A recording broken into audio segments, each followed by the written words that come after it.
Donc, bonjour à tous. Merci de nous avoir rejoints. On a une vingtaine de participants qui sont déjà connectés. Je pense que d'autres vont nous rejoindre. Mais donc, on va commencer. Donc, je suis Julie Malaquin, chargée de mission innovation chez Polyméris. Nous organisons aujourd'hui, avec notre adhérent Ovalie Innovation, un webinaire sur les dispositifs de financement public, Jungle qui vous veut du bien, donc présenté par Christophe Ebro, donc directeur innovation chez Ovalie Innovation, et avec le soutien de Nathalie Stilona, responsable partenariat et relations clients. Bonjour. Bonjour à tous. Donc, afin que le webinaire se déroule le mieux possible, normalement, vous avez tous vos micros et webcams fermés, voilà, pour éviter les interactions. Merci de vérifier si c'est bien le cas. Si vous souhaitez poser une question, donc vous avez dans le petit encart en gris questions. Donc voilà, n'hésitez pas à poser vos questions. On les prendra, voilà, si on voit qu'il y a besoin au fur et à mesure, sinon il y aura un temps d'échange à la fin du webinaire. Et donc pour votre information, le support qui vous est présenté aujourd'hui vous sera envoyé par mail à l'issue du webinaire.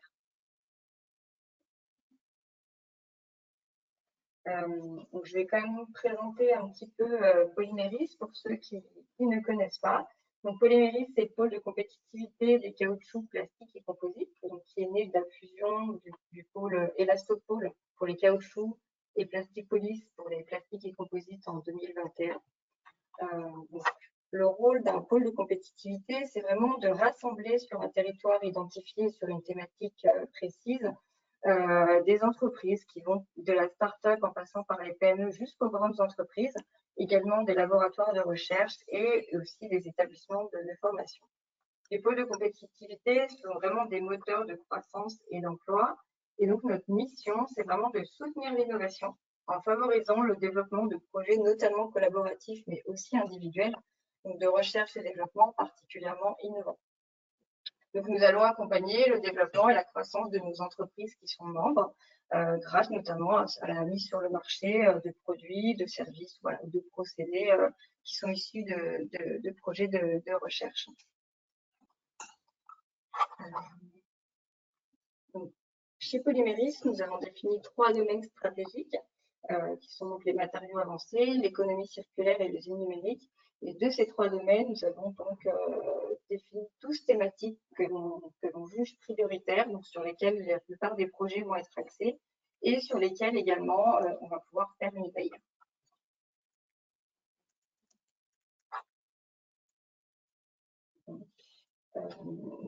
Polyméris, donc c'est près de 540 adhérents, dont 329 industriels, qui sont répartis sur toute la France et également un petit peu à l'étranger. Polyméris est implanté dans 6 régions, donc qui sont ici, avec un ou plusieurs chargés de mission innovation vraiment présents sur ces territoires.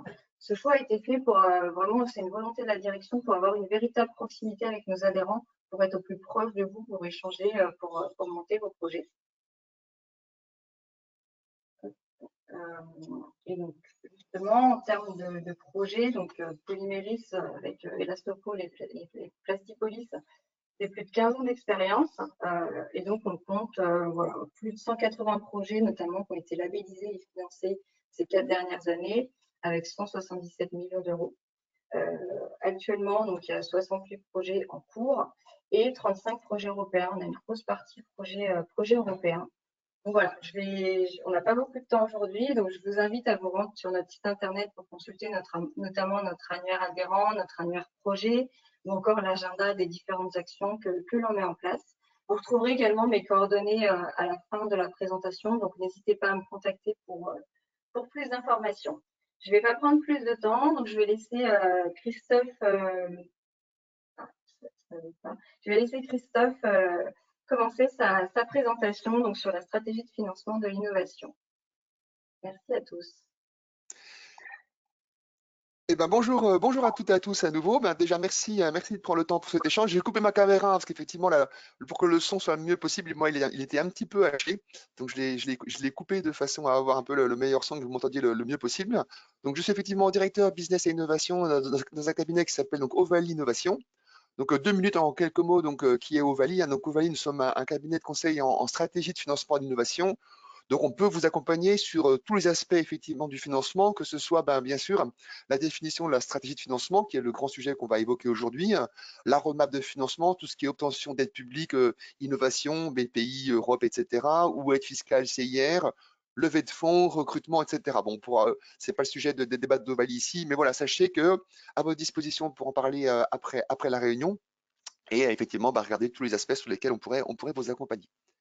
Et donc, notre grand sujet du jour, effectivement, c'est donc la stratégie de financement. Alors, j'espère que les slides marchent, ça doit défiler. Il y a peut-être toujours un petit peu, il peut y avoir une latence entre le moment, voilà. Donc, stratégie de financement, effectivement, de quoi il s'agit? Il s'agit effectivement de regarder, de partir effectivement de votre roadmap technique. Alors, on va préciser, hein, roadmap technique et roadmap innovation. Donc, roadmap innovation étant bien sûr votre R&D plus les clients, puisque sans clients, effectivement, pas d'innovation, hein, on serait simplement à un niveau de R&D. Et à partir de là, élaborer une stratégie de financement qui va permettre de financer vos projets innovants et entre guillemets les suites qui seront les aspects marketing, les aspects vente, etc. pour chacun de vos projets. Et bien sûr, associer à cette stratégie de financement une roadmap de financement pour effectivement aller obtenir les financements appropriés. Alors les flèches de retour, parce qu'effectivement, on verra, et on le voit nous très souvent, que dans l'élaboration de la stratégie, qui va être quelque chose d'un processus itératif et interactif, il y a très souvent des retours où des opportunités, par exemple, de financement vont venir induire des opportunités au niveau de la roadmap, soit technique carrément, par le développement de nouveaux produits, soit des opportunités marché, donc des impacts au niveau de la roadmap innovation. Et il peut y avoir comme ça des retours, effectivement, des boucles qui vont influencer le financement, influençant directement sur la stratégie de la société. Alors, on va commencer un petit peu par des éléments un peu. J'attends que ça change, voilà. Donc, un petit résumé. Donc, comme je le disais, partir de votre roadmap R&D, puis construire avec vous la roadmap innovation. Donc, la roadmap innovation, comme je le disais, alors c'est même, il y a un petit temps de latence. La roadmap innovation, elle va inclure la R&D. Est-ce que ça passe? Il y a vraiment un délai là entre au moment où j'appuie et où ça passe. La roadmap innovation, elle va à la fois, effectivement, là je suis sauté à l'écran. La roadmap innovation, elle va vraiment inclure une découpe, je dirais, un regroupement de vos tâches de R&D un petit peu en briques fonctionnelles par rapport à tout ce qui se fait au niveau aide innovation. On verra qu'il y a différentes phases, les phases de faisabilité, les phases de développement, les phases de pré-industrialisation. Et à chacune de ces phases correspondent des dispositifs de financement. Et l'idée, c'est effectivement avec vous, à partir de la R&D, puis les paquets innovation correspondant à des offres marché, d'identifier dans un premier niveau effectivement une roadmap innovation qui sont les aides qu'on peut aller chercher et dans un deuxième temps, élaborer une roadmap de financement. Cette roadmap de financement, elle va inclure pas seulement les aides publiques, mais elle va inclure, on va dire, les autres composants du disque de financement. Parce qu'effectivement, une aide publique, vous le savez, sauf exception, il y en a quelques-unes qui financent 100% d'un budget, mais en général, une aide publique va financer une partie qui 40, 50, 70, 80% d'un projet. Il y aura donc du financement complémentaire à aller chercher. Alors bien sûr, aller le chercher du côté privé, par de la levée de fonds, voilà, et d'autres mécanismes qu'on pourra évoquer. Bien sûr, du côté bancaire. Et alors, j'ai ajouté, on verra pourquoi, les dispositifs régionaux et bien sûr les dispositifs fiscaux que sont les crédits impôts de recherche, etc. et le mécanisme de entreprise innovante qu'on évoquera également. Alors bien sûr, dans ce cadre-là, la roadmap qu'on présente ici, ça va être, comme je disais, un processus interactif et évolutif parce qu'effectivement, au fur et à mesure que vous avancerez, la stratégie de la société va un peu évoluer, donc les choses prévues seront à adapter. Et de même, en face, il y a toujours de nombreux dispositifs de financement qui apparaissent. Et c'est aussi le rôle du conseil de venir vers vous en connaissant votre roadmap et par rapport à ce qui a été prévu, ce qui a été proposé, éventuellement de suggérer des améliorations possibles. C'est-à-dire, voilà, il y a une nouvelle aide qui arrive, mais cette aide a les contraintes suivantes. Est-ce que ces contraintes vous intéressent ou effectivement, est-ce que elles sont trop contraignantes et on préfère rester sur le dispositif qu'on avait choisi? C'est les étapes effectivement que j'ai résumées dans le slide suivant qui est ici, de dire commencer effectivement en fonction de l'étape où l'on est par identifier les aides publiques. Voilà, on va regarder au niveau régional, national, européen, voilà, selon les étapes et zoomer sur une aide. Ensuite, l'aide, elle va financer un certain montant du besoin. Donc, regardez comment on va compléter ça avec la partie privée. Parce que bien sûr, la partie privée, ce sera ce qui sera regardé, on va y venir dans un instant, au niveau des fonds propres. Donc, ce sur quoi toute la partie publique va s'appuyer. Dans un troisième temps, effectivement, aller rechercher la partie bancaire. On verra avec les aspects de taux d'endettement, comment on peut aller rechercher effectivement une partie bancaire pour compléter. Et la partie régionale, alors pourquoi j'avais séparé de la partie publique? Parce que très souvent, Il y a effectivement des aides régionales qui sont, on va dire, significatives. On parlera des aides style PIA, là, Programme d'investissement d'avenir. Mais il y a aussi beaucoup d'aides régionales qui sont de petits montants, qui ne sont pas forcément à négliger, parce qu'effectivement, à partir d'un dossier d'aide publique un peu conséquent, comme celui qu'on aura élaboré à l'étape numéro 1, eh ben, on peut le réutiliser directement et aller chercher des aides publiques régionales de faible montant. Donc ça ne demandera pas de travail. Ça, votre conseil pourra vous l'indiquer en disant, bah, tiens, il y a cette aide-là qui est intéressante. Reprenez le dossier BPI qu'on vous a fait qui vous appartient, enlevez la partie technique, vous le soumettez à la région et ainsi vous pourrez avancer avec eux sur cette aide-là. Voilà. Donc ne pas négliger cet aspect régional, même si parfois il est de moindre montant, le support des régions est toujours très important. Alors, on va commencer maintenant un petit peu par des notions un petit peu basiques pour être sûr effectivement, on a sauté 2 fois, des notions un petit peu basiques pour être sûr que nous sommes bien alignés sur en particulier le point important que sont les fonds propres et au sein des fonds propres, les capitaux propres. Alors les capitaux propres, effectivement, qu'on soit bien, j'espère que ça va remonter, je suis allé un petit peu vite. Les capitaux propres, effectivement, donc bien avoir deux aspects des capitaux propres. Le capital social, qui est effectivement la somme qui va être amenée initialement, qui va matérialiser la répartition entre actionnaires. Bien sûr, la prime d'émission, on va parler par la suite de levée de fonds. Donc, la prime d'émission, j'ai mis un petit exemple ici qu'on ne déroulera pas, mais bien se rappeler que la prime d'émission, elle matérialise l'excédent que les investisseurs vont payer quand vous effectuerez des levées de fonds. Donc, vous effectuerez effectivement ce qu'on appelle une valorisation. Donc, dans l'exemple que j'ai mis ici, voilà, on imagine une valorisation d'une part qui passe de 1 euro à 10 euros, donc un excédent de 9 euros par part. Donc, dans la prime d'émission, effectivement, on trouvera le nombre de parts vendues à l'investisseur multiplié par 9, qui est effectivement l'excédent qu'il a payé pour pouvoir investir dans votre société. Voilà. Donc ça, c'est effectivement ce qu'on va appeler un petit peu par la suite le capital, qui va effectivement regrouper à la fois le capital social et la prime d'émission. Donc si on s'intéresse rapidement aux capitaux propres, les capitaux propres, là on est toujours dans la partie définition comptable, les capitaux propres vont inclure 4 éléments qui sont effectivement le capital social qu'on vient de voir, la prime d'émission, ce qu'on appelle le report à nouveau, ça a sauté, le report à nouveau qui est effectivement la somme de vos résultats nets des années précédentes et bien sûr le résultat net de l'année. Voilà. Donc là, j'ai mis effectivement deux petits éléments qui sont importants à considérer en bas de la slide. Alors, si j'arrive à remonter, qui sont effectivement deux éléments qui vont vous accompagner tout au long de la vie de la société et qui sont importants à prendre en tête. Le premier, c'est un élément légal qui est la notion de ce qu'on appelle entreprise en difficulté.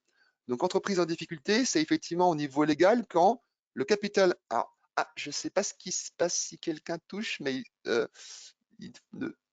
si je laisse changer juste les slides parce que ça bouge un petit peu trop. Le capital social, effectivement, voilà. Le critère légal, c'est les capitaux propres inférieurs à la moitié du capital social. Et dans ce cadre-là, effectivement, l'entreprise est dite en difficulté. Et ça veut dire que, effectivement, vous n'aurez plus droit à aucune aide publique ni à aucune dette bancaire. Donc, c'est une situation qui est assez difficile.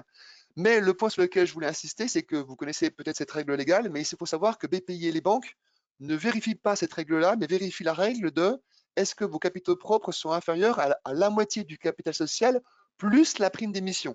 Ce qui est bien sûr plus logique puisque c'est effectivement l'ensemble de ces deux données qui va constituer votre capital. Donc, c'est quelque chose qui est à surveiller parce qu'en général, le capital social va rester assez faible. Mais effectivement, la prime d'émission, au fur et à mesure que vous effectuerez des levées, deviendra de plus en plus importante. Et il sera important de vérifier effectivement qu'on est bien dans ce seuil. Donc, je passe au slide suivant. Et donc, effectivement, le slide suivant, on va aussi ici un petit peu s'intéresser maintenant à ce qu'on appelle c'est celui-ci. Donc, les capitaux propres, ce que je voulais indiquer sur les capitaux propres, c'est un élément qui est aussi important qu'on appelle la valorisation de l'immatériel, c'est-à-dire remonter au niveau de vos capitaux propres, entre guillemets, arriver à avoir une vision de votre R&D. Donc, c'est ce qu'on appelle effectivement l'activation de la R&D, l'amortissement de la R&D. Il y a différents termes pour ce principe. L'idée, effectivement, c'est de prendre en compte les dépenses que vous avez en R&D, donc vos charges salariales, la prestation, etc., les différentes dépenses, et effectivement, remonter ça au niveau des capitaux propres en créant ce qu'on appelle un actif qui correspond à vos dépenses de R&D. Et cet actif, qui est votre capital R&D de votre société, va s'amortir au fur et à mesure sur 4 années, donc il va se dévaloriser. Mais l'intérêt de ça, c'est qu'effectivement, au niveau de vos capitaux propres, on ne va pas imputer directement toutes vos charges R&D qui fait que vos capitaux propres descendraient très rapidement. Et les capitaux propres, on va le voir dans un instant, c'est le plafond de vos aides publiques. Mais vos capitaux propres vont rester relativement élevés et vont baisser au fur et à mesure que votre R&D va s'amortir. Et ça a plusieurs avantages, dont deux principaux, qui sont effectivement une baisse plus lente de vos capitaux propres permet de garder toujours un potentiel, je dirais, d'aide publique et de dette bancaire assez élevé, comme on va le voir. Et surtout, au niveau de vos investisseurs, ça permet de voir le volume qui est consacré à la R&D. C'est-à-dire que de pouvoir retraiter, entre guillemets, voilà, dans mes capitaux propres, j'ai tant de capital, j'ai tant de primes d'émission, mais je vois effectivement qu'il y a, entre guillemets, un volume de R&D encore actif, on va dire, pas encore amorti. Et ça me permet de voir effectivement votre société, un petit peu quel est son potentiel par rapport à ça. Donc ça, c'est effectivement une donnée assez importante. Et au niveau effectivement des capitaux propres, on complète, si on monte un petit peu d'un niveau maintenant au niveau de ce qu'on appelle les fonds propres, les fonds propres seront les capitaux propres plus ce qu'on va appeler les quasi-fonds propres. Donc dans les quasi-fonds propres, on va inclure plusieurs éléments financiers, mais en particulier, on va inclure donc les prêts d'honneur, les obligations convertibles et les comptes courants associés. Donc ces trois éléments sont en fait de la dette, de la créance des créances qu'a la société envers le prêt d'honneur, ses associés, les obligations convertibles envers des organismes de financement extérieurs. Mais le point, c'est que la créance est tellement longue et suffisamment longue pour que, d'un niveau comptable, on considère ces montants comme des fonds propres. Et l'intérêt de considérer comme des fonds propres, comme on va le voir dans un instant, c'est que les aides publiques que vous pourrez obtenir et la dette bancaire que vous pourrez obtenir considéreront en fait ces dettes comme du capital. Donc viendront abonder ce capital. Donc là, on arrive à un premier élément qui est très important, ce qu'on va appeler donc le taux d'endettement. Donc le taux d'endettement, effectivement, ça va être un rapport, ça va être un ratio entre la dette en cours. Donc la dette en cours, elle va être constituée effectivement des aides remboursables. On va voir qu'effectivement certaines aides seront remboursables et les prêts bancaires, bien sûr, et l'intégralité de fonds propres. Donc les capitaux propres comptables plus effectivement la partie quasi fonds propres qu'on a vue. Alors, en théorie, il est possible d'aller jusqu'à 1, effectivement, et quand on commence à avoir du chiffre d'affaires, c'est plus mature, effectivement, vous aurez plus de soutien et on peut se rapprocher d'un niveau où on a autant de dettes que de fonds propres. Mais c'est vrai que voilà, il y a un élément qui est important à prendre en compte, qui est le timing des remboursements, puisqu'on va le voir, les aides publiques, en particulier celles de BPI, peuvent bénéficier d'un différé relativement important, c'est-à-dire qu'on peut avoir 2 à 3 ans avant de commencer à rembourser et après avoir un étalement sur 3 à 5 ans. Donc ça, c'est intéressant puisque la dette bancaire, par exemple, on aura au début de la dette bancaire qui va plutôt s'étaler sur un prêt sans différé qui va s'étaler sur 4 ans, imaginons. Ça veut dire qu'effectivement, si je cumule une dette bancaire qui s'étale sur 4 ans, qui est remboursable de suite, et un prêt BPI qui a un différé de 3 ans, ça veut dire que j'aurai seulement une année de recouvrement où j'aurai à la fois remboursé BPI et la banque, et après, effectivement, je ne serai à rembourser que BPI. Donc ça, c'est effectivement des choses à bien regarder. Le taux d'endettement ne sera pas seulement effectivement une superposition des dettes qui sont prévues, mais c'est pour ça que j'ai indiqué dette en cours, parce qu'on aura effectivement ce timing de remboursement qui est important. Mais un petit warning que j'ai mis effectivement en bas, ce qu'on constate quand même, c'est que, voilà, vous le savez, les taux directeurs ont augmenté très fortement depuis l'année dernière. Il y a des dépenses énergétiques et autres qui sont très élevées pour beaucoup de sociétés. Il commence à y avoir beaucoup de sociétés qui sont en endettement très significatif, voire en surendettement. C'est vrai que maintenant, BPI en particulier resserre un petit peu tout ça. C'est-à-dire qu'aujourd'hui, on parle d'un taux d'endettement de 50%. Au-delà d'un taux d'endettement de 50%, ça devient un petit peu compliqué. C'est-à-dire que le BPI va regarder, on va être un peu dans les critères d'exception. Donc, on va regarder effectivement, est-ce que votre société est un peu deep tech, très technique, voilà, très à risque, son niveau de croissance, son niveau de maturité. Donc c'est vrai que voilà, je dirais le temps où on pouvait aller facilement monter à des taux d'endettement élevés, il est un petit peu terminé. Il faut être prudent aussi avec ces aspects-là.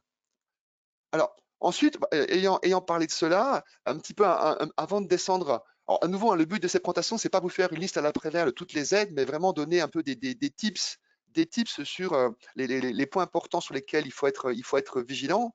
Alors là, il y a eu un petit saut, je voulais revenir en arrière sur un élément qui est un petit peu, et vous présenter rapidement les différentes strates de financement qu'on peut obtenir. Alors voilà, alors, bien sûr, tout en bas, on va avoir les aides en création. Alors le reste, vous le connaissez, voilà, les fonds propres. Ensuite, effectivement, on va commencer à avoir les aides un petit peu innovation nationale.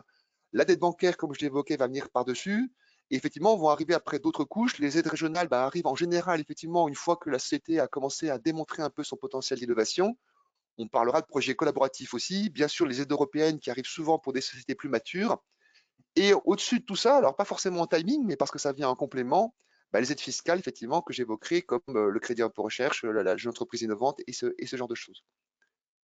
Pour commencer un petit peu à descendre un petit peu sur une orchestration de tout ça, on va commencer à parler un peu de structuration de besoins. Et le premier point sur lequel je voulais insister, c'est être vigilant quand on parle de structuration de besoins, de pas confondre besoin et levé. C'est-à-dire que souvent même des dirigeants qu'on accompagne qui sont parfois un peu matures, ben, il y a une notion de se dire, ah ben, j'ai besoin d'un million, je vais lever un million. Voilà. Il y a vraiment une réflexion à construire, de se dire, ben, il faut chercher à minimiser le montant de la levée, déjà bien sûr parce que c'est dilutif, donc c'est des parts et de la gouvernance que vous laissez partir. Mais surtout, ben, l'investisseur, il préférera avoir 3 investissements à 500 000 plutôt qu'un investissement à 1,5 million. Effectivement, il préférera gérer son risque sur plusieurs structures. Donc, l'idée, c'est de dire, quand je vais effectivement partir d'un besoin dans lequel je vais inclure ma R&D, mon marketing, mes ventes, etc., c'est vraiment de décomposer ce besoin. Une première action, c'est décomposer ce besoin en différentes briques. Et pour chacune des briques, déjà regarder les leviers que je peux activer avant de chercher à compléter le besoin. C'est-à-dire que la partie technique, comme on va le voir, il y a tout ce qui est aide à l'innovation. J'ai de l'international, je vais avoir l'assurance prospection qui peut venir m'aider déjà, qui apportera une partie du financement que j'aurai bien sûr à compléter. J'ai une partie dite pré-indus. Alors, pré-indus, bien sûr, on peut penser aux aspects industriels, mais la pré-indus existe aussi pour les projets informatiques. Hein. C'est ce qui va permettre de transformer un prototype en produit. Voilà, la gestion des cas d'erreur avec la personne qui appuie 50 fois sur la touche entrée. Voilà, donc ça, c'est de la pré-industrialisation. Il y a de nombreuses aides régionales dans les différentes régions pour vous aider justement à passer d'un prototype à un produit, etc., etc. Donc, vraiment bien penser à décomposer toutes les briques. Regardez effectivement qu'est-ce qu'on peut aller chercher en termes de dispositifs, voilà, plus ou moins contraignants. Et ensuite, comme je le disais au début, hein, regardez comment on va compléter ça avec de l'argent privé, hein, puis effectivement de la banque par-dessus, en fonction du taux d'endettement qu'on aura atteint. Voilà. Alors là, je dirais un petit peu, c'est une image que j'aime bien, qui est l'image un peu de la jongleuse d'assiette chinoise. C'est vraiment de dire, ben, vous allez devoir faire tout ça, vous allez devoir faire tout ça un petit peu en même temps. C'est-à-dire que vous allez avoir des organismes qui sont interconnectés. Vous allez avoir effectivement les banques qui vont vouloir que BPI soit présent parce que BPI amènera de la contre-garantie bancaire. Vous allez avoir BPI qui va vouloir savoir, ben, effectivement, est-ce que les banques, comme on est tous un peu grégaires, est-ce que les banques ont validé votre projet? Est-ce que vous avez déjà eu une discussion avec les banques? Donc, effectivement, voilà, tout ça, c'est un petit peu interconnecté. Donc, effectivement, c'est important d'avancer simultanément avec tous ces acteurs. Alors, ça paraît facile à dire, hein, mais et de leur montrer un petit peu les dépendances entre eux. Alors, un exemple que j'aime bien prendre, c'est de dire, ben, vous allez aller voir un petit peu dans quel ordre un petit peu dépiler tout ça.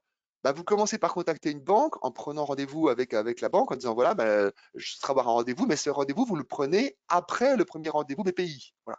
Donc ensuite, avec votre conseil, vous allez voir BPI, et effectivement, BPI va vous dire bah, est-ce que vous avez commencé à démarcher les banques? Bah oui, j'ai commencé, j'ai rendez-vous avec la Banque Populaire. Voilà. Donc effectivement, vous avez commencé puisque vous avez un rendez-vous. Donc, et ainsi, vous commencez à avancer avec BPI. Donc BPI voit effectivement qu'il y a un petit peu de traction au niveau de la banque, même si vous avez à peine commencé à initier. Et quand vous irez voir la banque après, bah, vous direz écoutez, c'est super, j'ai avancé avec BPI, eux, ils s'intéressent à me financer au niveau de tel aspect, ils attendent plus que vous. Voilà. Et une fois que la banque aura un petit peu la balle dans son camp, de toute façon, BPI et la banque vont se contacter, de manière séparée. Vous aurez initié un petit peu tout ça. Donc ça, c'est un petit peu l'image que j'aime bien, de dire vous devrez effectivement avancer sur tous les éléments un petit peu en même temps. Alors, pour rappeler maintenant un petit peu comment les différents points par rapport à une aide publique, on en a parlé, il y a vraiment la notion des fonds propres, hein, ça je l'ai évoqué juste avant. L'auto-endettement, effectivement, si vous avez 200 000 euros de fonds propres et que vous avez déjà 100 000 euros de dette obtenue auprès de banques, ben voilà, le potentiel sur lequel vous pouvez encore jouer, ben c'est 200 moins 100. Hein, voilà. Bien sûr, pouvoir financer sa part du budget, comme je le disais, une aide ne finance souvent qu'une partie du budget, donc avoir la trésorerie qui va permettre de compléter ça. Et un point important, je l'ai mis en rouge, hein, parce que ça reste encore un point sur lequel on n'est pas forcément d'accord, moi y compris, mais BPI ne prend quasiment pas en compte, alors le quasiment, ça va dépendre effectivement des chargés, mais ne prend quasiment pas en compte le CA qui est prévu, même signé. C'est-à-dire que si vous avez des contrats signés, la maturité, bien sûr, va aider, va venir contrebalancer ça. Plus la boîte est mature et qu'elle démontre qu'elle a du récurrent, BPI sera plus enclin à prendre des choses comme ça. Mais je dirais aujourd'hui, on est quand même majoritairement dans une situation où les aides qui vous sont attribuées, ben, on va vous demander à la validation du dossier de demande de financement d'avoir la trésorerie pour financer vos 50%. Voilà. Et bien sûr, un point qui est important, qui est souvent oublié un petit peu dans les demandes, c'est de présenter un petit peu les étapes qui suivent. Moi, j'aime bien dire ça en disant ça ne sert à rien de partir pour tomber en panne d'essence au milieu du désert. C'est que BPI va vous accompagner au début, mais je dirais, on ne va pas vous lâcher en disant voilà, je vous passe 200 000 pour abonder vos 200 000. Et après, il n'y a pas de visibilité claire sur ce qui se passe. Là, dans ce cas-là, vous n'obtiendrez pas le financement pour la phase actuelle. On va vouloir voir, l'image que j'aime bien prendre, c'est quand arrive la prochaine pompe à essence, voilà, vous avez ce projet en ce moment, ce projet est innovant, ok, super, il va durer 6 mois, un an et demi. Qu'est-ce qui se passe après?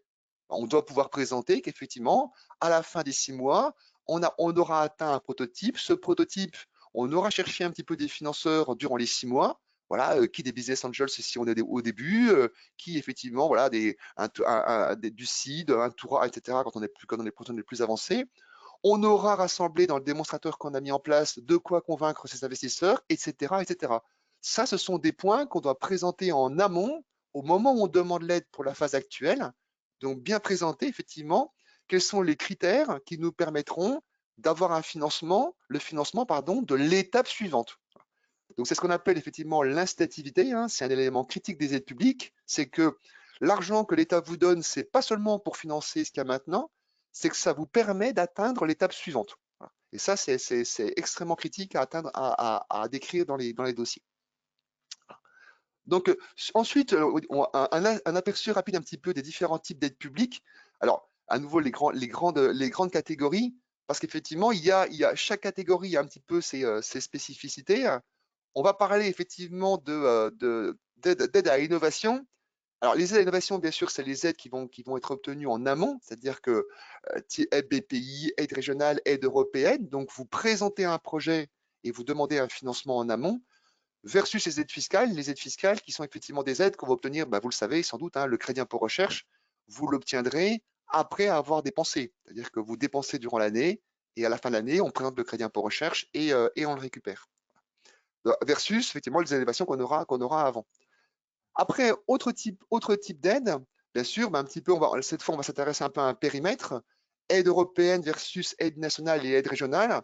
Là, je dirais le point qui est vraiment important à retenir ici, c'est que les aides européennes n'ont pas de contraintes de fonds propres. Donc, le point que j'évoquais de taux d'endettement, etc., ne court pas pour les aides européennes. Donc, ça, c'est un point important à retenir qui est effectivement, en fonction de l'étape où vous êtes, bien sûr, les aides européennes s'adressent à des sociétés plus matures, mais si au niveau des fonds propres, on est un petit peu tendu, voilà, mais qu'on a quand même la trésorerie pour financer sa part de l'aide, ça peut être intéressant de regarder ce qui se fait d'abord au niveau européen, parce qu'on sera un peu bloqué au niveau national et régional. Voilà. Aide générique sectorielle, je passe, on y reparlera après. Alors, les notions d'aide versus appel à projet et concours. Ah, pardon, il y a un petit peu de bruit. Les notions d'aide versus appel à projet et concours. Déjà, un point important au niveau des aides, souvent oublié, c'est que les aides vont être décaissées en plusieurs fois. Elles vont être décaissées en 2 fois. Donc, une fois au début, une fois à la fin du projet. Ça, c'est un point important à prendre en compte parce qu'effectivement, au niveau des aides, ça veut dire que vous aurez potentiellement à devoir financer durant la vie du projet la deuxième partie de l'aide que vous toucherez en fin. Donc ça, c'est un élément souvent oublié aussi par les dirigeants, c'est que voilà, je prends le cas simple du début, la bourse French Tech, voilà, qui est de 30 000 euros. Vous touchez 21 000 euros au début, vous touchez 9 000 euros à la fin. Mais ces 9 000 euros à la fin, ça veut dire que vous aurez déjà effectué les dépenses correspondant à ces 9 000 euros avant de les toucher. Donc ça veut dire que dans certains cas, effectivement, certaines dépenses seront, par exemple, il est possible dans une aide publique de présenter une facture qui n'est pas encore acquittée. Donc, si vous mettez d'accord avec votre prestataire, typiquement, voilà, vous pouvez imaginer atteindre la fin de votre programme d'innovation, présenter une facture qui n'est pas encore acquittée, récupérer l'argent de BPI, puis payer votre prestataire. Mais si votre dépense, c'est des salaires, vos salariés ne vont pas attendre que l'aide soit versée pour demander leur salaire, ce qui est normal. Donc, ça veut dire qu'effectivement, vous aurez à financer tout ou partie de l'aide qui vous sera versée en fin de projet. Voilà.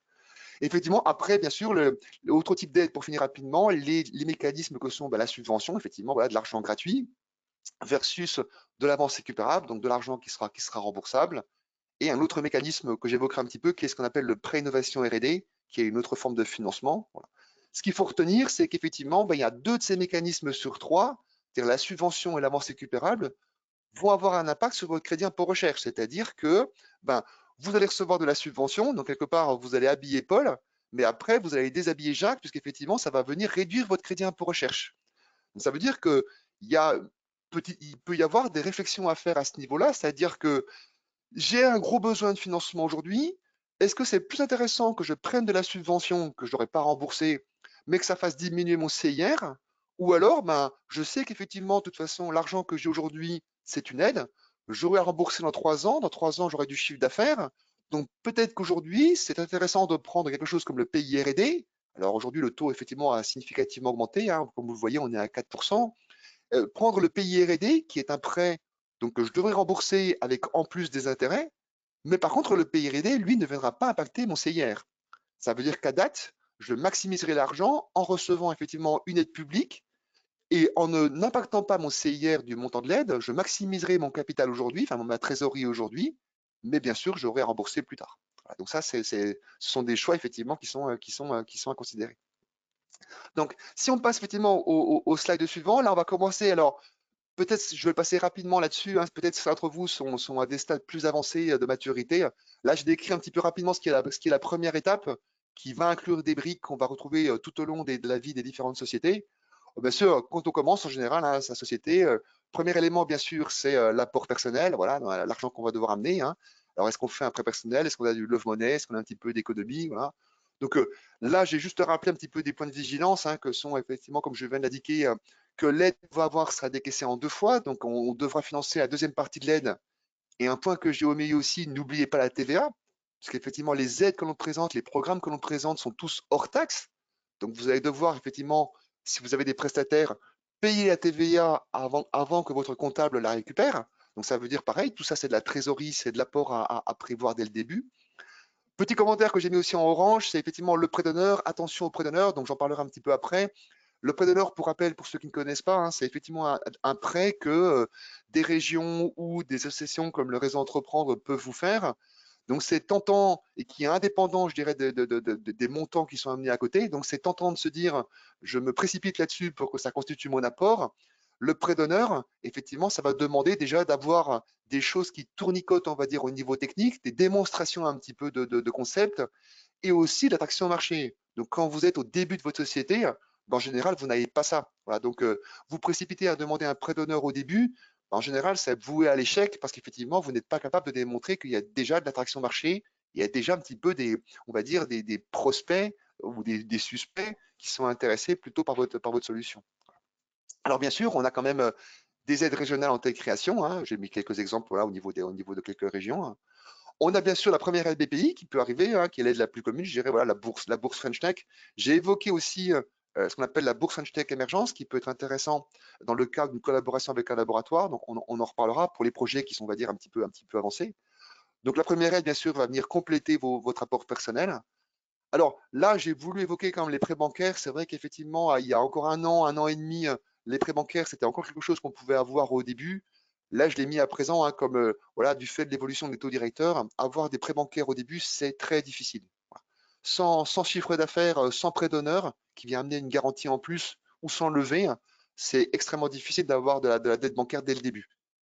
Oh, ça peut être regardé, effectivement, voilà, toujours BPI peut être contre-garantie, hein, donc ça peut permettre de débloquer ça, mais je dirais, voilà, c'est pas quelque chose que vous devez intégrer de manière prudente dans votre business plan. Et le point important à retenir de tout ça dans la première étape, c'est que si on liste tout ce qui est ici, si on repasse là-dessus, donc l'apport personnel, l'aide régionale en création éventuellement pour financer un petit peu des études, la première aide que vous aurez est peut-être un peu de dette bancaire. Avec tout ça, vous devez absolument arriver à une preuve de concept et des preuves d'intérêt de marché. Parce qu'on va voir les étapes d'après par la suite, mais effectivement, si vous n'avez pas ça, là, vous aurez épuisé tous les dispositifs de financement que vous pouviez solliciter. Et du coup, ben voilà, après, les portes vont rester fermées. BPI vous aura financé en fonction de votre apport et vous dira qu'ils voudront voir un autre apport avant de vous refinancer. Les banques seront sur la même position. Donc, c'est critique de faire un peu de reverse engineering en disant, voilà, j'ai de l'argent pour tenir 6 mois, 10 mois, 8 mois, peu importe. Dans ces 8 mois, je dois arriver à construire un démonstrateur de mon différenciateur clé et je dois arriver à rassembler un peu des témoignages de suspects qui me diront, bah oui, demain, s'il fait beau, je serai intéressé par votre produit. Voilà. Je prends un peu cette marque humoristique parce qu'effectivement, vous n'aurez pas grand-chose à cette étape-là. Donc, les commentaires que vous aurez ne seront pas des LOI ou même des commandes, bien sûr, mais si vous arrivez à collecter des marques d'intérêt, ça permettra effectivement de convaincre derrière qui des business angels, qui un prêt d'honneur pour pouvoir continuer à avancer. Et si on regarde effectivement après cette première étape, qu'est-ce qu'il y a juste après? Ben, effectivement, si vous avez réussi à atteindre ce POC et ses preuves d'intérêt, ben là, effectivement, vous pourrez commencer à avancer sur, ben, comme je le disais, la notion de prêt d'honneur. Alors, hop, je vais passer au slide suivant. La notion de prêt d'honneur et effectivement, pourquoi pas commencer une levée de fonds avec ben, qui des business angels, qui éventuellement des fonds si le besoin est plus important. Alors là, je passe rapidement sur ce slide, hein, parce qu'effectivement, je redis un petit peu ce qui est ici. Pour zoomer un petit peu maintenant sur les phases et les financements qui correspondent. La première phase, bon, qui est en général la phase de début d'une nouvelle structure, ce qu'on appelle la phase de faisabilité. Ah, là, le slide n'est pas passé.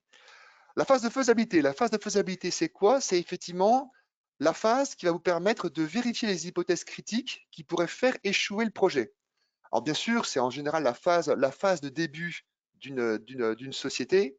Alors, par contre, une société mature peut très bien avoir recours à une phase de faisabilité parce qu'effectivement, pour lancer un nouveau produit, pour une évolution d'un produit en cours, donc c'est possible effectivement de passer sur une phase de faisabilité. Alors, la phase de faisabilité, son périmètre, ça va être, je dirais, les hypothèses de tout type par rapport à votre projet. C'est-à-dire ça peut être des hypothèses effectivement de type technique, des hypothèses de type réglementaire, des hypothèses de type juridique. Voilà. Et j'irais même plus, c'est vraiment important de ne pas présenter que des tâches techniques, parce que vous aurez forcément d'autres hypothèses à vérifier. C'est-à-dire que l'organisme financeur en face, que ce soit BPI, que ce soit la région, bah, il va de manière bienveillante regarder avec vous effectivement toutes les hypothèses un petit peu que vous avez faites autour de votre projet.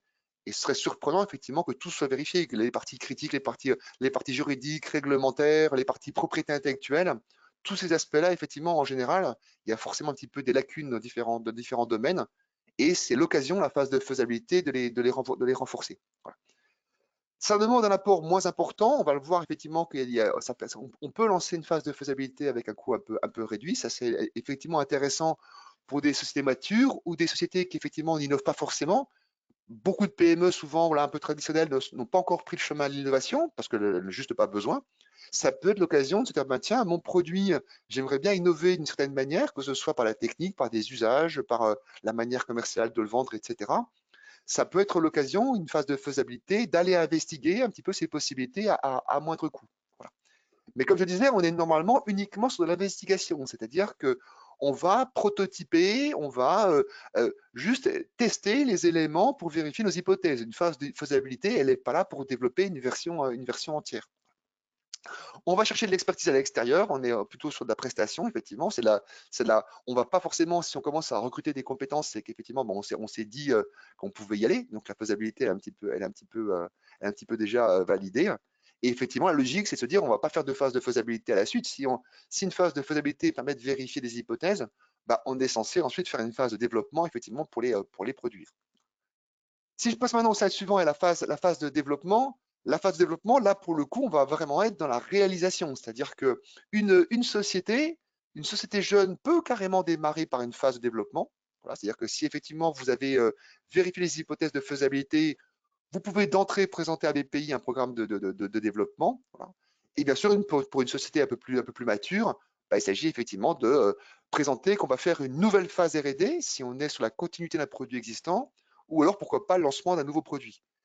Pour les sociétés matures, là, il y a un point important sur lequel il faut être extrêmement vigilant, c'est que à chaque fois, la marche est plus élevée à monter. Je m'explique, c'est-à-dire que vous avez eu une aide publique, par exemple, pour une étape, une version de votre produit. Si vous voulez effectivement faire financer une autre phase de développement, effectivement, dans ce cadre-là, il faut vraiment présenter à BPI ou autres financiers qu'on est vraiment dans une nouvelle étape R&D. Donc, on va vraiment montrer qu'il y a de nouveaux besoins qui sont apparus, qui ne sont pas satisfaits par l'étape d'avant, ou alors on est vraiment dans la suite d'un développement plus long. Donc, on a présenté un projet un peu deep tech, voilà, que ce soit dans le deep tech, hein, c'est pas que l'IA, hein, on a des clients deep tech, nous, dans le textile, dans les matériaux, etc. Hein. Deep tech, c'est par la complexité, je dirais, de votre produit. Ben voilà, on a une solution deep tech qui demande plusieurs étapes successives. On avait présenté l'étape 1, maintenant on a l'étape 2. Mais je dirais c'est vraiment important de de pas se dire qu'on va juste aller présenter, ah ben on a besoin de développement, on veut rajouter telle fonctionnalité, allez hop, on va chercher une aide. Ça ne marchera pas. Il y a vraiment une logique de dire, je démarre une nouvelle phase, il y a des évolutions significatives qui vont être faites, et pour ça, j'ai besoin du soutien d'une aide publique. Donc là, rapidement, j'ai mis un petit peu des choses à garder en tête en disant, voilà, une phase développement, j'aime bien prendre l'image d'une course de haie, c'est-à-dire qu'il doit y avoir des obstacles. Le développement, c'est le développement innovant. Il y aura des difficultés, donc on va présenter ces difficultés à l'organisme, et ces difficultés, ce sont les haies. Voilà. Et on doit présenter normalement une solution pour sauter la haie. Si on ne sait pas sauter la haie, c'est qu'on est en faisabilité, on peut rester bloqué, on est encore dans l'étape d'avant. Donc normalement, on est censé arriver à la fin de la course, les haies qui sont devant nous, soit on va arriver à les sauter et on fera la course dans les meilleures conditions, soit certaines haies, on va devoir les contourner. Et dans ce cas-là, on aura une solution de contournement qui fait que votre produit il sera moins rapide, moins beau, moins. Mais effectivement, là, vous arriverez quand même au bout. Si on est censé rester bloqué, c'est qu'on est encore en phase de faisabilité. Alors, un petit balayage rapide un petit peu sur les aides développement et on va zoomer en particulier un petit peu après. Les développements, effectivement, alors j'ai parlé beaucoup de BPI parce qu'effectivement BPI, voilà, je connais pas encore vos projets. C'est BPI, c'est le premier guichet, je dirais un petit peu, c'est le guichet très général au niveau innovation.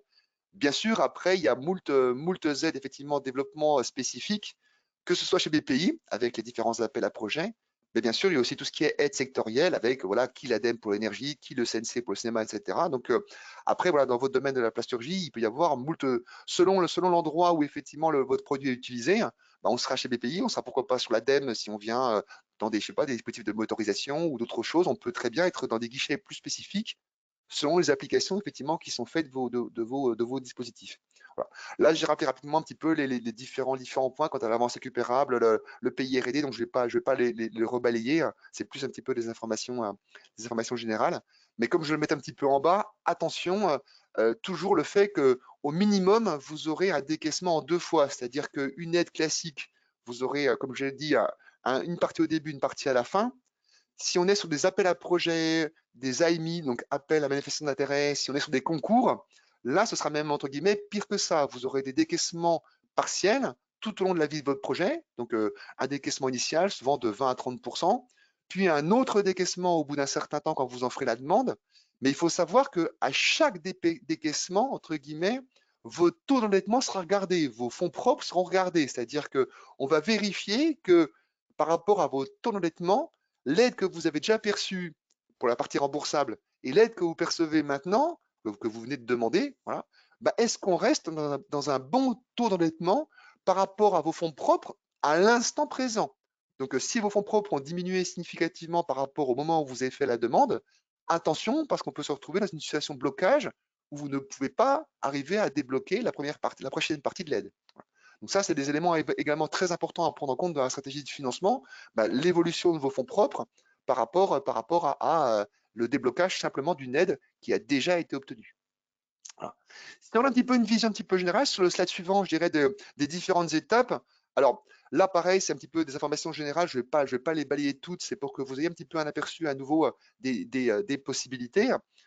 En termes de faisabilité, donc si on parle de faisabilité, comme je l'ai évoqué, une phase de faisabilité peut demander des fonds moins importants. Donc, au niveau national, il y a une aide chez BPI qui s'appelle effectivement la subvention innovation, qui est une aide qui va financer à 50% un projet avec donc un projet de type 100 000 euros, donc une aide de 50 000 euros. Voilà.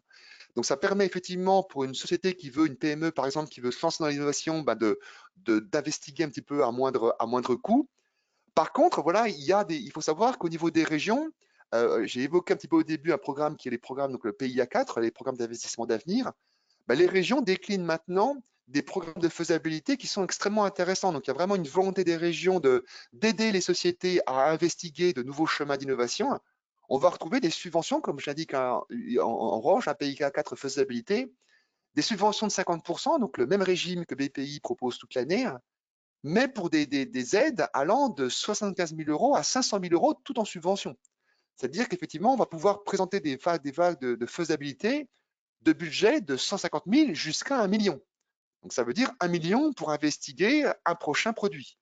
Alors, bien sûr, c'est de la subvention des régions, bien sûr, et c'est légitime.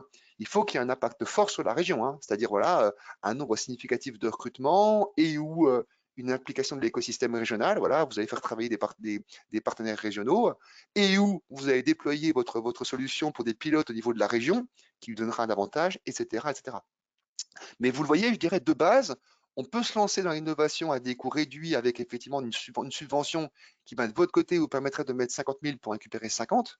Ou alors, si vraiment on a des velléités sur des choses beaucoup plus coûteuses, mais qui sont quand même risquées, eh ben, on peut avoir des financements au niveau des régions de 50% pour des montants très importants, du moment bien sûr qu'on joue bien le ballon et qu'il y a des retombées pour la région.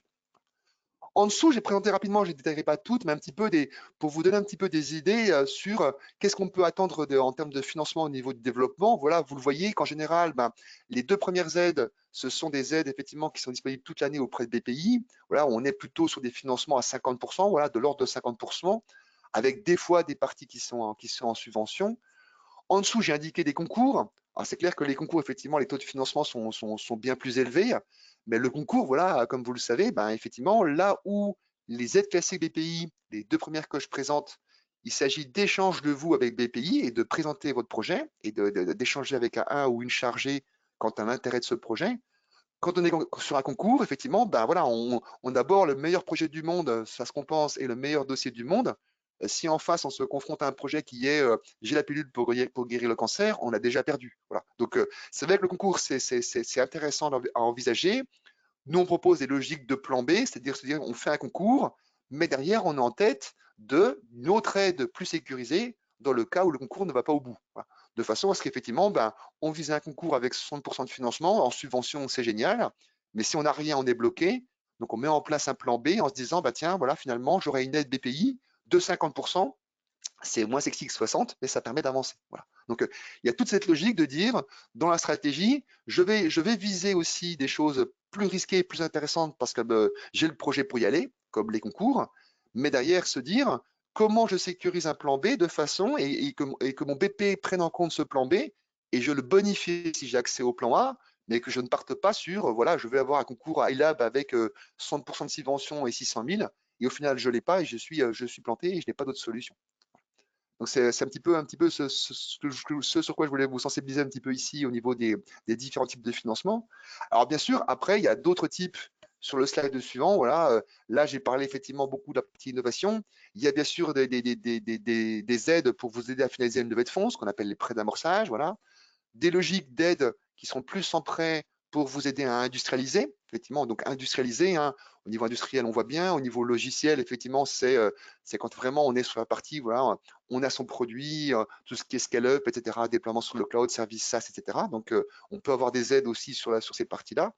Et bien sûr, comme je le rappelle, là, j'ai parlé des pays parce qu'on ne se connaît pas et c'est vous donner une vue d'ensemble. Mais bien sûr, il va y avoir de nombreux appels à projets spécifiques. Voilà, en particulier pour le plastique, il y en a très, très nombreux. On a de nombreux clients dans ce domaine-là. Et c'est vrai que ces appels à projets spécifiques seront durant des périodes données, mais très souvent bénéficient effectivement de taux de financement plus intéressants que les aides génériques. Alors, là, je zoome rapidement dans le slide suivant sur 2 concours nationaux parce que très souvent, voilà, c'est des concours qu'on ferait pour de très nombreux clients. Et le premier, effectivement, le concours iLab, ça, pour les sociétés effectivement, qui débutent, c'est super intéressant parce qu'effectivement, si vous avez un produit qui est relativement innovant, ça permet effectivement d'avoir une aide en subvention assez significative pour démarrer. Voilà. Donc, rapidement, pour rappeler juste quelques points ici, le but, c'est pas de traverser le slide, c'est juste vous rappeler, effectivement, voilà, iLab, c'est très joli, mais attention au délai. Voilà, c'est un concours qui prend quand même beaucoup de temps à obtenir. Et c'est vraiment critique, il nous semble, d'avoir un plan B parce qu'effectivement, il y a le délai, il y a de nombreuses étapes avec un dossier, une audition, etc. Donc, il y a différentes étapes où malheureusement l'échec peut arriver. Et si on a démarré son projet et qu'on a le dossier qui passe, mais on échoue à audition, ou alors après audition et des questions qui arrivent, on échoue au niveau des questions, voilà, effectivement, si on a démarré son projet, on est bien ennuyé. Donc un plan B, c'est assez important. Concours à Innov, effectivement, qui est aussi très recherché, le deuxième que j'ai mis en dessous pour des sociétés plus matures.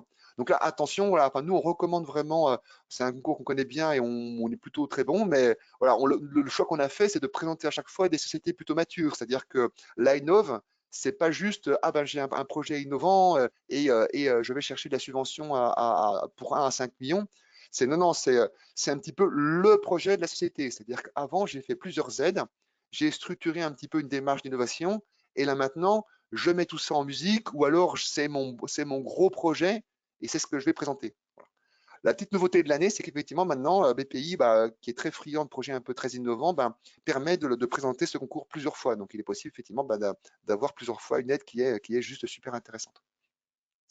Un petit point rapide sur les projets collaboratifs, parce que là aussi, il y a vraiment une volonté des régions, hein, de faire des choses vraiment très très bien. Donc, j'ai un petit peu rappelé ça sur le slide suivant. Voilà, alors, bien sûr, l'aide développement classique, l'ADI de BPI que j'ai évoqué juste avant, elle permet de financer les projets collaboratifs, mais je dirais que c'est le moins intéressant. Ce qui est vraiment intéressant à regarder, c'est à nouveau au niveau des régions, des projets effectivement où on va avoir de la subvention de 45 à 60% pour des projets collaboratifs. Donc, un petit projet collaboratif, hein, je rappelle rapidement ce que c'est minimum 2 sociétés françaises et un organisme public de recherche français, pas forcément dans les mêmes régions, hein. C'est-à-dire que vous pouvez très bien être basé à un endroit et vous bénéficierez des conditions pour la partie donc, qui s'appelle AEDEMO régionalisée de votre région, et votre partenaire qui est dans une autre région, lui bénéficiera des conditions de sa région, etc., etc.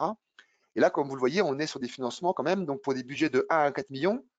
Donc, quand j'appelle budget de 1 à 4 millions, c'est bien sûr la somme des budgets des différents participants, voilà, donc de vous, de l'autre société et du labo. Voilà.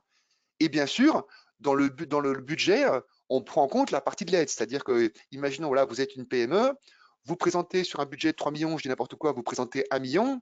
Si vous présentez un budget d'1 million, vous auriez 60% en subvention, c'est-à-dire que de votre côté, votre coût, c'est 400 000. Voilà. Vous présentez 400 000, vous aurez 600 000 en subvention, ça fait un budget de 1 million qui est présenté au sein d'un budget de 3. Voilà. Donc ça, je dirais, c'est l'élément, je pense, important à retenir de ce slide. Alors bien sûr, au niveau national, il y a des dispositifs comme le AEDEMO, voilà, qui est effectivement pour des budgets supérieurs à 4 millions, donc qui vient compléter les régions. Et effectivement, au niveau voilà, une aide qu'on affectionne pas mal parce qu'on en fait quand même beaucoup et c'est très intéressant, c'est au niveau voilà, de la DGA, hein. Il y a l'aide qu'on appelle le rapide, c'est effectivement quand on a une application qui est ce qu'on appelle dual, à la fois civile et militaire. Là, par exemple, voilà, au niveau industriel, on accompagne une société qui a un dispositif au niveau amortisseur pour les véhicules. Voilà, donc ce dispositif-là, il est utile pour les véhicules civils et véhicules militaires. Donc effectivement, on peut aller chercher, si tant est qu'on accepte que son produit soit utilisé pour l'armée, on peut aller chercher effectivement cette aide où on a des taux de subvention qui sont très élevés. Comme vous le voyez, c'est un petit peu un mécanisme par tiroir où on fait la somme de l'ensemble. Voilà, ça veut dire qu'une PME, elle ira chercher 50% pour ses parties recherche, plus 20% parce que c'est une petite entreprise, plus 15% si elle est en collaboration. Voilà, on arrive rapidement à des 70 minimum, voire 80% de financement en subvention. Voilà. Pour des projets effectivement où l'innovation est dite duale. Alors là, j'ai voulu passer rapidement pour un petit peu sur les aperçus européens, parce qu'on parle beaucoup des projets européens et ça fait rêver pas mal de monde. Il y a un petit peu deux types de projets européens. Bien sûr, le type principal auquel on pense souvent, ce sont les projets collaboratifs. Alors pareil, il y a pas mal de textes ici, hein, je vous laisserai lire ça tranquillement et on pourra échanger après par mail et autres. Les projets dits collaboratifs qui sont de deux types, hein. Les projets où on va être plus ce qu'on appelle les RIA, Research and Innovation Action, où là on a plutôt des aspects comme recherche, comme je l'ai dit qu'en bas. Le but, c'est vraiment faire ce qu'on appelle un prototype de démo. Voilà. On va être sur ce qu'on appelle des niveaux, alors les TRL, c'est les Technology Readiness Level, c'est un petit peu des indicateurs, on va dire, de maturité de votre technologie. On va être sur des niveaux 1 à 6, c'est-à-dire on va être sur carrément du début de l'idéation jusqu'au prototype. Et là, on est sur de la subvention à 100% sur 3-5 ans. Voilà. Et on va avoir plutôt les innovation actions qui sont complémentaires. On va être sur la qualification. Voilà, votre produit, la faisabilité a été faite. Il y a déjà eu un premier développement. Là, maintenant, je veux transformer mon proto en produit. Voilà. Donc là, on est sur la subvention à 70% sur plutôt des durées de 30-36 mois. Voilà. Alors, le petit warning que je vais mettre juste là-dessus, c'est attention, voilà, parce qu'on a les projets européens pendant longtemps, et ça reste encore le cas, les projets collaboratifs, c'est souvent phagocyté par de gros acteurs. Voilà, on va avoir des fois des ETI, mais plutôt des grands groupes. Donc c'est vrai qu'il faut être vigilant, voilà, quand on est une PME, même parfois une ETI, on monte beaucoup de dossiers dans ce cadre-là, à pas être phagocyté. Alors c'est intéressant par rapport à la subvention à 100%, par exemple, mais encore faut-il que vous en retiriez des résultats opérationnels. Voilà, c'est-à-dire que effectivement, envoyer quelqu'un, c'est bien, il est formé, etc. Mais je dirais, voilà, derrière, quelles sont les retombées pour vous? On voit trop souvent, malheureusement, les grands groupes qui tirent la couverture à eux, et derrière, il n'y a pas de retombées pour les plus petites structures. Après, quand même, l'Europe, il y a quand même quelque chose, par contre, qui est quand même connu un peu plus. Alors, je suis resté pour finir vite sur les projets collaboratifs sur le slide suivant sur effectivement un autre pilier qui est effectivement le pilier EIC, qui est le Conseil européen de l'innovation. Ça, effectivement, c'est le pilier 2 que je vous ai présenté ici. Sur ce slide-là, c'est un pilier avec des thématiques, voilà, santé, culture, etc., etc. Mais il y a le pilier 3 que j'ai présenté un petit peu sur le slide suivant qui lui permet d'adresser tous les types d'innovation. C'est-à-dire que si vous avez une thématique qui ne rentre pas dans ce qui est là, il y a quand même des thématiques avec voilà, des mécanismes que sont le Pathfinder et Transition, voilà, qui sont deux types d'aides, où là aussi on peut faire des projets collaboratifs. Un point important que j'ai oublié, par contre, excusez-moi, sur la partie collaboratif, c'est que l'Europe, un projet collaboratif, c'est au minimum 3 entités de 3 pays européens différents. C'est-à-dire que si, avant d'imaginer avoir 2 Français, il faut mettre par exemple un Français, un Allemand, un Espagnol, et la 4e entité, effectivement, peut être à nouveau française. Voilà. Donc, bien garder ça en tête, et je dis bien entité, donc ça peut être des sociétés, ou alors effectivement des organismes publics de recherche, mais bien penser à avoir déjà, je dirais, ce cercle minimum de 3 avant de pouvoir appliquer on va dire un petit peu un doublon. Voilà. Sur le slide suivant, je voulais juste présenter effectivement l'aide européenne dont vous avez forcément peut-être entendu parler, qui est un petit peu connu, ce qu'on appelle l'EIC Accelerator, que certains peut-être un peu anciens peuvent connaître sous le nom de l'instrument PME. Ça, c'est une aide, effectivement, contrairement à celle que je viens de présenter, qui peut être demandée par une structure toute seule. Donc, ce sera forcément pour une PME, ça ne peut pas être demandé par une ETI. Et effectivement, cette aide, elle est intéressante parce que si on a une innovation un peu intéressante, on va dire un peu importante, elle permet à la fois d'avoir une subvention de 70% pour un montant de 2,5 millions jusqu'à 2,5 millions, et ça permet d'obtenir, entre guillemets, un financement en equity de l'Europe. C'est-à-dire que l'Europe, effectivement, va venir participer à votre capital jusqu'à 15 millions. Voilà. Donc, cette aide-là, elle est très courue, elle est très sélective. Voilà, donc j'insiste, c'est je dirais, le point à retenir de ce mécanisme-là. Elle est très tentante parce qu'effectivement, elle offre de nombreuses possibilités. Mais je dirais, voilà, attention un petit peu je dirais, à ne pas se lancer tête baissée sur cette aide. Alors, pour finir rapidement, c'est je passe rapidement sur les prêts bancaires ici. C'est voilà, donc comme je vous l'ai indiqué, attention au taux directeur.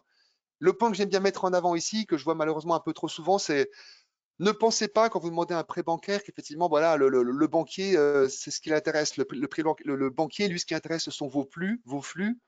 Le prêt bancaire, comme ça, d'innovation, c'est juste un pied dans la porte. Et je dirais surtout quand vous allez voir les banques, pensez à leur présenter ce qui va les intéresser, les endroits où ils vont faire de l'argent. Bien sûr, vos flux, c'est un élément important, mais est-ce que vous avez effectivement de la vente à distance? Est-ce qu'il va y avoir de l'achat par Internet?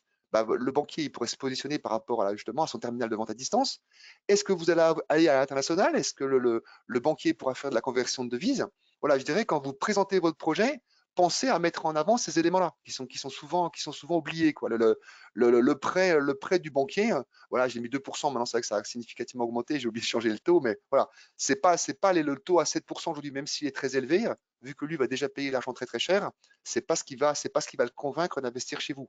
Il va se positionner sous la promesse de flux que vous aurez par la suite, mais si vous êtes à même de lui présenter directement des opportunités, ça c'est super. Rapidement, le slide suivant, pareil, je vais le passer sur la levée de fonds. Le sujet, c'est pas parler de la levée de fonds ici. Donc, j'ai un petit peu des vérités, des choses qui me semblent importantes. De dire, voilà, attention à la gouvernance. C'est clair que moi, j'aime à dire, il vaut mieux avoir 10% d'une société qui vaut 30 millions que 80% d'une société qui vaut 100 000. C'est-à-dire que c'est pas une malédiction de se faire diluer.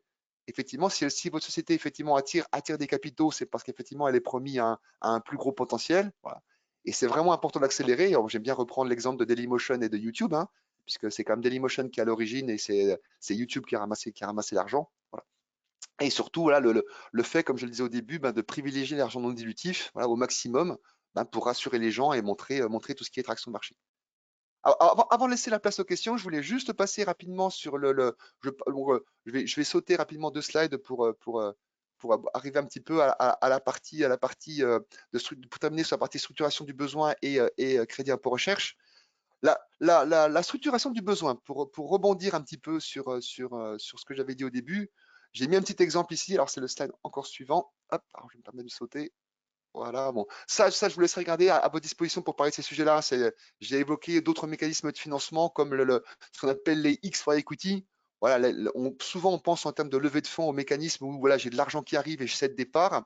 Il y a d'autres mécanismes où on peut avoir des gens qui peuvent faire de l'IT for equity, c'est-à-dire des gens qui vont vous proposer des forces de développement contre départ de votre société. Il y a du media for equity. Quand on a un produit B2C, ben, ça veut dire qu'on peut, on peut avoir des campagnes de communication contre départ de votre société. Voilà, il y a différents mécanismes qu'on peut mettre en place qui permettent de prendre de prendre, je dirais, en charge des morceaux de votre développement, la partie IT, la partie logistique, la partie média, etc., contre des parts de votre société. Voilà. Donc ça peut être des choses qui peuvent être intéressantes aussi selon le produit que vous avez. Le petit rappel que j'ai voulu faire ici pour terminer, c'est de dire, voilà, un exemple de cheminement en disant, voilà, j'ai un besoin d'1 million, ben, alors, j'ai simplifié l'exemple ici, vous le lirez calmement, en faisant l'hypothèse qu'effectivement, en termes de taux de endettement, avant la levée, ben, on a fait ce qu'il fallait, on peut pas aller chercher plus. Bah, avec une levée qui arrive, voilà, de dire bah, déjà je structure dans mon besoin d'1 million, combien je vais dépenser en R&D? Ah bah tiens, je vais dépenser 600 000 euros en R&D, donc je peux imaginer que je vais récupérer 270 000 euros d'aide, mais c'est de l'aide remboursable, donc ça veut dire qu'au niveau de temps de l'endettement, bah, ça commence à jouer. Voilà. Sur la base de cette aide, ça veut dire que je ne cherche plus 1 million maintenant, je cherche 730 000 euros. Voilà. Mais comment je vais chercher ces 730? Bah, il me reste à disposition ma levée de fonds et de la dette bancaire. Donc avec ces deux leviers-là, ça veut dire que j'ai un petit peu deux équations à deux inconnus en disant ben, j'ai ma levée plus ma dette qui doit être égale à 730, mais j'ai ma levée qui est limitée, j'ai un taux d'endettement qui va jouer entre la dette que je vais aller chercher et l'aide remboursable que j'ai obtenue. Et voilà, on fait un petit peu des petits calculs, on essaie d'équilibrer tout ça.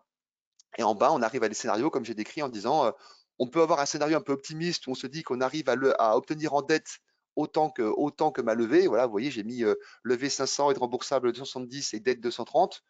Un scénario plus prudent, réaliste, c'est de dire, voilà, ben, je vais lever à 600, je vais chercher une aide remboursable à 270 et le prêt, ben, entre guillemets, je le prends à 130, ce qui fait qu'au final, ben, voilà, j'ai 400 000 euros d'aide pour 600 000 euros de levée. Voilà. On est à un taux d'endettement un peu supérieur à 50%, mais c'est quelque chose qui passera auprès des financeurs. Pour terminer, je voulais parler un petit peu rapidement du crédit impôt recherche.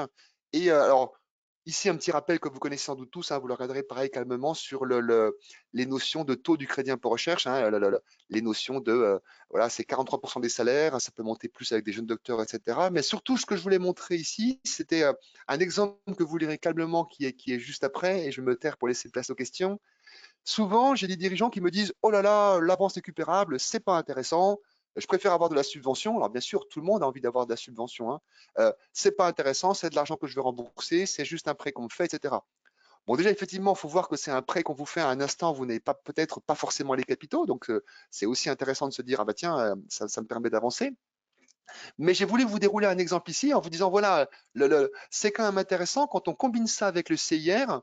Donc, vous lirez l'exemple calmement. Là, je vais le dérouler un petit peu en accéléré. Mais l'hypothèse de dire, voilà, j'ai un projet aujourd'hui avec une dépense de 100 000 euros en salaire. Grâce à une aide publique, je vais récupérer 54 000 euros. Donc, ça, c'est plutôt bien. Ça veut dire qu'effectivement, ben, je vais financer seulement 46 000 euros sur mes 100. Donc, ça veut dire que ben, de mon côté, j'ai 54 000 que je peux investir par ailleurs pour faire du marketing, sales, etc. Voilà. Et en fin d'année, je vais récupérer du CIR, je vais récupérer du crédit impôt recherche. Donc, l'exemple que j'ai pris, c'est que je vais récupérer 26,7 de crédit impôt recherche. Ça veut dire que facialement, à la fin de l'année, après 1 an, j'ai financé mon projet à 100 000, mais ça m'a coûté au final que 20 000 euros. Voilà, donc il y a 80 000 euros sur les 100. Si j'avais financé 100, ben, j'aurais dû effectivement investir beaucoup plus. Là, le fait de mettre ces deux leviers, ben, ça m'a coûté seulement 80. Alors, je vous ai mis en dessous l'exemple, effectivement, si je n'avais pas sollicité l'aide. Mais ce qui est surtout intéressant, c'est que par la suite, quand je vais rembourser l'aide, eh ben, cette aide, ça va devenir mes propres deniers puisque je vais la rembourser. Et à ce moment-là, le crédit impôt recherche va s'appliquer dessus. C'est-à-dire que l'aide qui m'a été attribuée au moment où je l'ai eue, elle a réduit mon crédit impôt recherche. Mais quand je vais la rembourser, ben, le crédit impôt recherche, je vais le récupérer. Il a été seulement différé. Donc, comme vous le voyez, ça veut dire qu'au final, effectivement, ben, le coût de mon projet de 100, ben, il revient simplement à 58. Voilà, j'ai entre guillemets une partie de ce projet qui a été financé en quelque sorte en subvention. Alors, ce n'est pas magique, hein, ça a été financé, c'est le taux du CIR hein, qui est sur le slide d'avant. Mais ce que je voulais vous présenter ici, c'est que l'utilisation de l'avance récupérable vous permet, combiné avec le CIR, hein, de faire des économies significatives l'année effectivement où vous faites le projet, voilà. Et on peut se dire, ah oui, mais l'avance récupérable, elle pénalise mon CIR, donc c'est bien gentil maintenant, mais j'ai quand même touché moins de CIR que ce que j'aurais dû. Et ça, c'est pas vrai, parce qu'effectivement, quand vous remboursez l'aide, vous récupérez le crédit impôt recherche dessus. Donc c'est un petit peu cette logique. Vous verrez quand vous aurez la présentation, le slide suivant, lui, vous donne plein d'exemples dans tous les sens avec quelques combinaisons diverses et variées en vous montrant là, les intérêts de combiner le crédit impôt recherche avec le reste. Mais je dirais, voilà, c'était un petit peu aidé. Je vais m'arrêter là, j'ai dépassé déjà de quelques minutes pour vous laisser un petit peu place aux questions. Il y avait effectivement après un aspect sur la partie JEI, mais je pense que c'est des choses que vous connaissez ou qu'on pourrait aborder si on travaille ensemble ou avec ou vous abordez avec votre conseil par la suite. J'espère que ça vous est utile. Je laisse la place aux questions, donc à votre écoute et lancez-vous. Je ne sais pas si on a déjà des questions. Alors, par rapport à partager le support, oui, le support, il sera fourni. Hein. Le support sera fourni. Jules l'a indiqué au début, effectivement, ce sera le support vous sera intégralement fourni. Oui, tout à fait.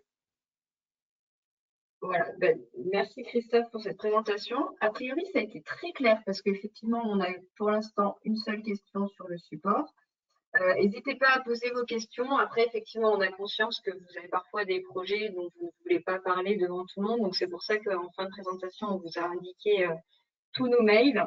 Il y aura également une courte enquête quand vous clôturerez le webinaire qui va nous permettre de savoir déjà si vous êtes satisfait, s'il y a des manques, si vous avez des besoins pour parler d'un projet en particulier. On sera vraiment à votre disposition. Effectivement, comme disait Christophe, c'est un webinaire qui est quand même assez court. Donc, l'idée, c'était vraiment de donner des idées, de savoir qu'il y a des choses qui existent. Et derrière, voilà, n'hésitez pas à prendre contact avec nous pour parler d'un projet en particulier. Je vois pas d'autres questions. Je ne sais pas si vous voulez ajouter quelque chose, Nathalie et Christophe. Après, je dirais, voilà. Pardon. Et si quelqu'un veut poser une question en direct, hein, on peut lui donner la parole aussi, ouvrir un micro, et il suffit de le mettre dans le chat. Et puis on peut. N'hésitez pas aussi pour vos questions parce on peut arriver, je dirais, bonjour, à ce jour, je suis en recherche d'un cabinet pour faire une levée de fonds qui nous accompagne aussi notre équipe. Tout à fait, voilà, alors, voilà, en une seconde, pour effectivement pas polluer le débat, effectivement, voilà, chez Ovalie, on fait effectivement tout ça, on fait, comme vous le dites, l'aspect stratégie de financement global avec la partie levée de fonds et la partie, tout ce qui est à côté. Sans parler d'Ovalie, voilà, je pense qu'effectivement, comme vous le dites, c'est la bonne démarche, c'est-à-dire qu'il faut vraiment considérer ça dans son ensemble. Pour info, ça nous arrive quelquefois d'avoir des fonds qui viennent nous voir en disant, regardez, on a une société qui va nous voir et le dirigeant, entre guillemets, a mal fait son travail, c'est-à-dire qu'il vient chercher des fonds chez nous alors qu'il n'a pas cherché complètement tout ce qu'il pouvait avoir de non déductif. Donc nous, on se trouve un petit peu des fois dans une position délicate où on contacte le dirigeant en disant, écoutez, le fonds machin nous a contacté parce qu'il trouve que vous ne faites pas vraiment bien votre boulot. Donc ça, c'est un petit peu délicat. Donc effectivement, l'approche que vous avez est la bonne, c'est-à-dire on met tout sur la table en termes de besoins. Et là, effectivement, on structure un petit peu ce qu'on appelle, nous, des parcours d'innovation. On va structurer, effectivement, comment on va construire le besoin aujourd'hui avec le levée, dette, aide publique et, comme je le disais, faire jongler un petit peu tout ça. Et effectivement, après, par la suite aussi, comme j'indiquais, bien présenter les étapes qui suivent. Tout à fait. À votre disposition, voilà, comme le disait Julie, hein, il y a nos mails et avec plaisir pour échanger. Je voulais juste rebondir sur le point de Julie tout à l'heure de dire, n'hésitez pas, voilà, par rapport aux questions, parce que on n'a pas besoin typiquement, bon, ici ou même par la suite, si vous voulez nous contacter directement, on n'a pas forcément besoin de mettre un NDA, un accord de confidentialité en place dès le début. C'est-à-dire que, bon, votre projet, voilà, l'innovation en elle-même, on n'a pas besoin de descendre dans la scientifique moelle pour commencer à travailler sur les possibilités. Et je dirais pareil ici, si vous avez des questions, on peut répondre déjà à vos questions sans avoir besoin d'avoir la secret sauce pour avancer. Hein. Oui, je vais rajouter un point également. Vous avez parlé beaucoup de levée de fonds. Il y a un nouveau label qui s'appelle le label HI France qui permet de mettre en visibilité les entreprises innovantes pour être visible des financeurs. Donc voilà, c'est un accompagnement que Polyméris fait aussi, c'est un label. Donc voilà, c'est aussi quelque chose qui pourrait être intéressant à un moment donné dans votre stratégie de financement. Je ne vois pas d'autres questions.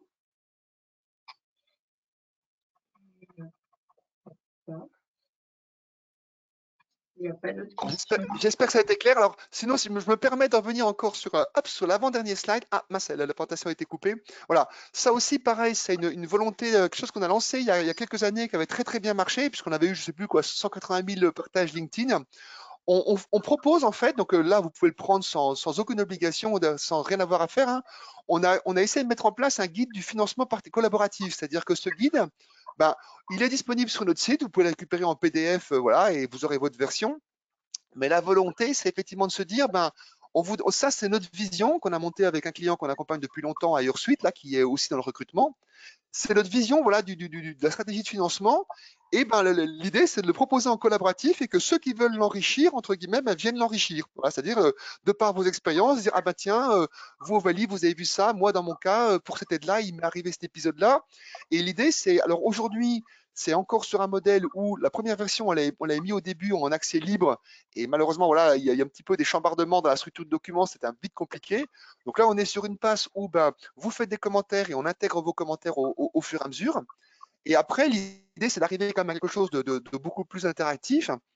Et à terme, on regarde aussi à lancer une communauté, alors a priori sur Discord, de façon à, je dirais, à pouvoir permettre pas seulement d'avoir la voix du conseil un peu comme voilà, Pathé Marconi, hein, mais d'avoir que chacun, effectivement, vous puissiez, nous, on monte les dossiers, mais après, vous vivez, entre guillemets, le projet en opérationnel tous les jours avec le financement, vous vivez les contacts avec BPI, parfois à travers nous, parfois en direct, mais l'idée, c'est effectivement que vous puissiez partager tout ça et en faire bénéficier, entre guillemets, d'autres dirigeants.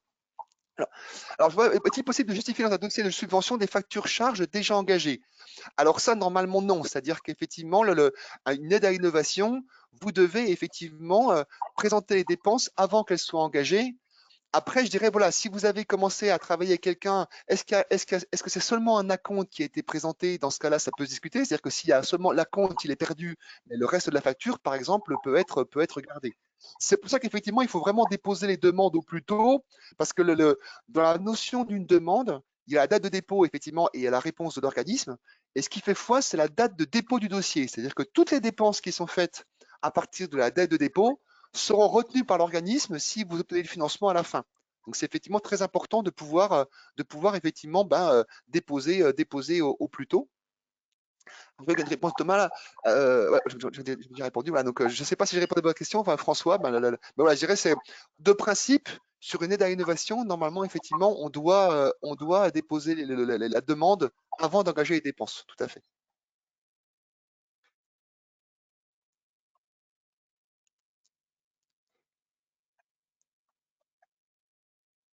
Alors, le règlement de minimi. Alors, le règlement de minimi, tout à fait. C'est-à-dire que alors, ça, après, les minimi, il faut savoir que pour le régime de RDI, de recherche, développement et innovation, ça s'applique pas. C'est-à-dire que alors, il y a des points par rapport à la JEI. Bon, ça, on pourra en discuter si vous le voulez pour les points plus précis, je dirais, en off par courrier.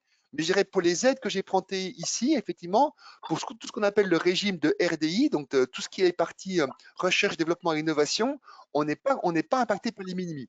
Après, effectivement, si jamais on veut faire des aides qui sont pur investissement, si vous devez acheter par exemple une machine, il y aura deux cas de l'avoir.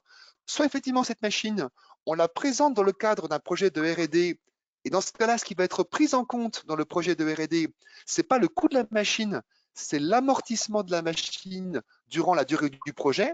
Donc, pour un exemple, voilà, vous achetez un ordinateur, ben, il a un amortissement de 3 ans. Vous prenez un projet qui a une durée de 1 an.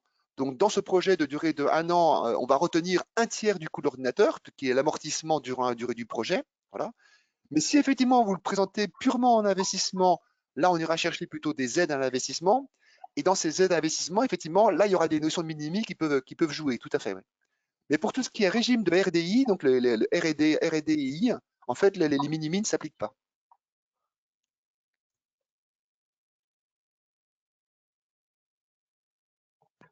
Très bien. Merci pour ces questions. Je n'en vois pas d'autres. Donc, comme indiqué, on va vous envoyer cette présentation où il y a nos contacts. Donc, n'hésitez pas à nous contacter. Donc, il y a le petit questionnaire à la fin, justement, où on vous demande si vous souhaitez être contacté. Sinon, vous le faites directement, il n'y a aucun problème. Je pense qu'on enverra cet après-midi ou lundi ou plus tard, de toute façon, la présentation. Donc, moi, je vous remercie. Moi, je vous remercie également. J'espère que ça a été utile et puis à votre disposition. Merci beaucoup à tous pour votre écoute et merci Christophe pour votre intervention et Nathalie également pour votre participation. Et merci Bonne à Polyméris. Merci à vous, bonne journée, bonne fin de semaine. Merci, bonne journée. Au revoir. Au revoir.